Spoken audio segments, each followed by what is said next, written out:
MLB trade deadline Trevor Bauer, Noah Syndergaard lead biggest names available. The time for self-evaluation is over. By this point on one thing is certain: baseball's move to a single July 31st trade deadline this year, thus eliminating the old August 31 cutoff for waiver trades, has not had the intended and expected effect of jump-starting the trade action earlier and heavier than before.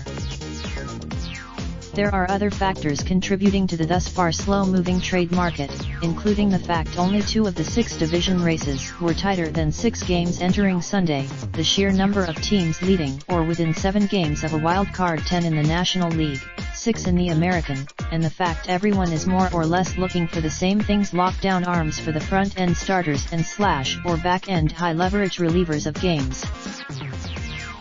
But the trade rumor mill has been operating at full speed for days now, with numerous big names, most of them pitchers, at the forefront, suggesting this could still be a busy, fascinating few days as Wednesday afternoon approaches.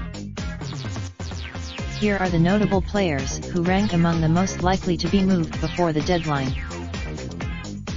Nicholas Castellanos, Tigers outfielder. Before we get to all, Will Smith, Giants closer. The Giants sizzling. Michael Gibbons, Orioles closer. The moribund Oriole, Edwin Diaz, Mets closer. Trading Diaz now, Shane Green, Tigers closer. Few have been fooled. Ken Giles, Blue Jays closer. Since pitching him, Zach Greinke, Diamondbacks starter. A one-time young Noah Syndergaard, Mets starter. Once considered a Trevor Bauer, Indians starter. The Indians. Read more.